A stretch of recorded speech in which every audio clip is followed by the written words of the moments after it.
എൻ്റെ പേര് അരുണിമ. ഞാൻ ട്രിവാൻഡ്രം CDC-യിലാണ് വർക്ക് ചെയ്തുകൊണ്ടിരിക്കുന്നത്. അത് എംപ്ലോയ്മെൻറ്റ് വഴിയാണ് കിട്ടിയത്. അപ്പോൾ കോൺട്രാക്ട് തീരാറായപ്പോഴാണ് ഞാൻ ഇൻസ്റ്റാഗ്രാം വഴിയാണ് ഇത് അറിയുന്നത്. ഞാൻ CV അയച്ചു. അപ്പോൾ തന്നെ മാഡം വിളിച്ചു. ഫസ്റ്റ് SK ഹോസ്പിറ്റലിൽ ഇൻ്റർവ്യൂവിന് വിട്ടു. അപ്പോൾ അവിടുത്തെ സാലറിയും ദൂരമൊക്കെ ആയതുകൊണ്ട് അത് പിന്നെ ഞാൻ ഡ്രോപ്പ് ചെയ്തു. എന്നിട്ട് ഞാൻ വിചാരിച്ചു മാഡം ഇനി വിളിക്കുമോ, അതിന് കയറാത്തതുകൊണ്ട് വിളിക്കുമോ എന്ന് സംസാരിച്ചിരുന്നപ്പോഴാണ് കഴക്കൂട്ടത്ത് SK-യിൽ വിളിച്ചു, AJ ഹോസ്പിറ്റലിൽ വിളിച്ചു. അവിടെയും ടൈം കൂടുതലാണ്, ദൂരവും. ഞാൻ കോളത്തിൽ നിന്നാണ് വരുന്നത്.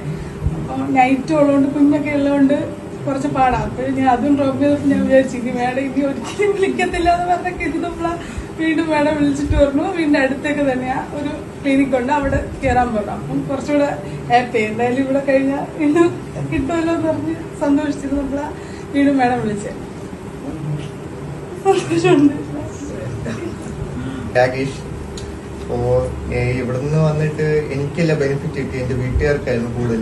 എന്നെക്കാളും കൂടുതൽ സന്തോഷം വീട്ടുകാർക്കായിരുന്നു. ഇപ്പോ ഞാൻ വന്നിട്ട് ഞാൻ സത്യം പറയാൻ ഡിപ്ലോമ കഴിഞ്ഞിട്ട് കൂടുതൽ ജോലിക്കൊന്നും ഞാനായിട്ട് അങ്ങനെ നല്ലൊരു ജോലി നോക്കി പോയിട്ടില്ല. പോകുന്നതെല്ലാം വള്ളി ജോലികളായിരിക്കും. അവിടെ ചെന്നിട്ട് പിന്നെ വീട്ടുകാർക്ക് ഭയങ്കര തലവേദനയായിട്ട് നിന്നത്. ഞാൻ അവിടെ നിന്ന് ഡയറക്റ്റ് ഇങ്ങനെ ഒരു ഫേസ്ബുക്കിൽ ഒരു ആഡ് കണ്ടാണ് ഇവിടെ വന്നത്. ഇങ്ങനെ ഇവിടെ വന്നതിന് ശേഷമാണ് നല്ലൊരു ഡെവലപ്മെന്റ് ഗ്രോത്തിലോട്ട് എനിക്ക് കയറാൻ കഴിയുന്നത്. അതിന് ഹിരൺ സാറിനും അക്കാഡമിക്കും ഞാൻ വളരെയധികം നന്ദി.